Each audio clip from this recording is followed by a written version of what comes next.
Hello, Logan here from the Dimp digital team, bringing you a bite or bin it on the first season of the Game of Thrones series by Telltale Games. Now, as we do, I'll put my cards straight on the table here.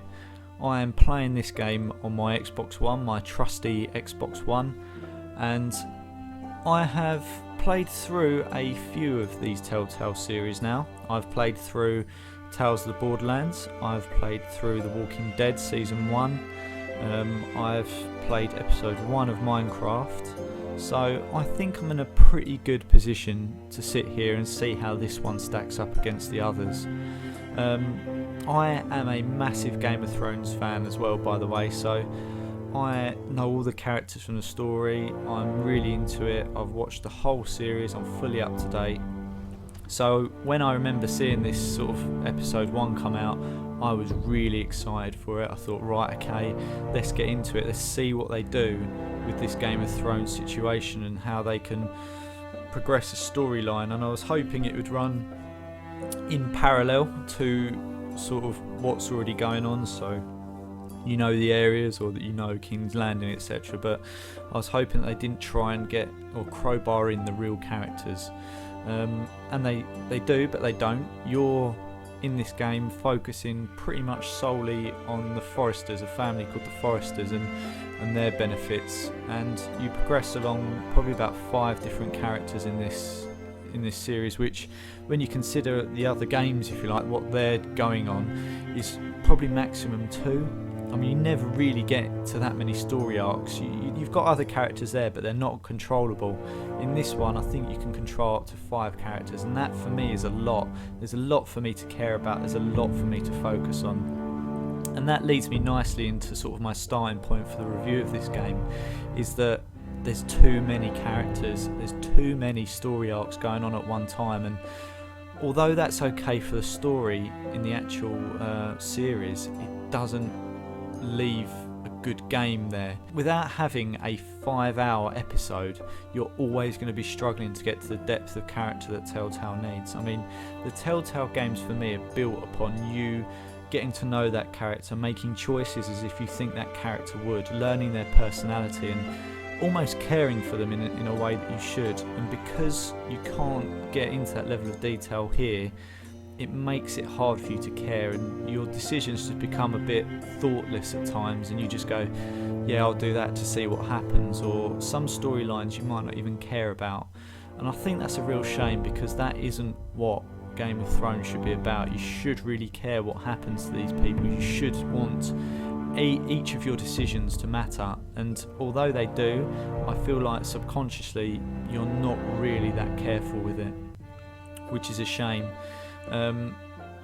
Also, I think that the game tries to shoehorn in characters from the series. Now, Walking Dead did this, but it was so brief, and you didn't control them, you had no real interaction with them, they were just there as a side note for you to go, yep, I am playing The Walking Dead.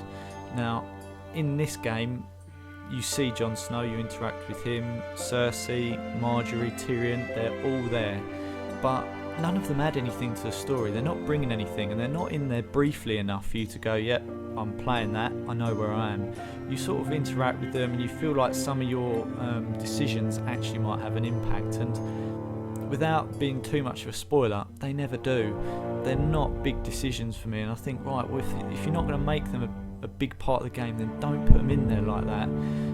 There's no value to be had from them, so leave them out. And as I say, I think that brings more characters into the game which you have to try and worry about, and again, it just leaves it a bit flat, and it is a real shame, because Telltale do it really well. They really make you somehow care about the characters you're doing, and I'd say most of my decisions towards the end were sort of, well, I just didn't care. I just thought, right, let's put this out there and see what happens. Let me cause some bloodshed, some chaos. Let me see what happens. But there was another fault with it as well, I'm afraid, and it's not looking good at the moment. It was not fraught, but at times it felt unpolished. It doesn't run as sweet as it should. The engine they use has been really good. It's worked for Tales of the Borderlands, it's worked for The Walking Dead, but maybe because they've tried to bite off more here than they can chew with the story arcs. The engine can't handle it, so you see it sort of jittering a bit, and so there were patches where the audio phases in and out, and it just felt really unpolished as a game. And when I was sitting there and playing that, and I've invested my money into it and I was so excited about it, it just felt like they're just chucking it out just because they're trying to meet deadlines. And for me, that was such a shame, because the worst thing about a game when you're trying to care about a character and trying to get into the storyline, which is so important, is not being able to hear it. And to me, it just seemed unacceptable, because these companies must be playing their games through before they release them. They must have noticed it was there, and it feels like they've just gone, yep, it's there, but we'll chuck it out regardless. And I think that's a real shame from it. And I mean, we can see where this is going there. It's not looking good for the game, I'm afraid, but there were some positives. I did get the essence of Game of Thrones out of it, and it was fun at times. It had some good moments in it, and it was enjoyable comparing my decisions, what I made, with what apps did as well. I'd highly recommend doing that if you know someone else that's got one of these Telltale games.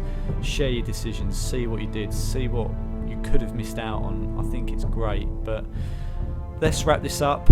I think we know where we're going. We'll do the formalities anyway, but Game of Thrones, buy it or bin it.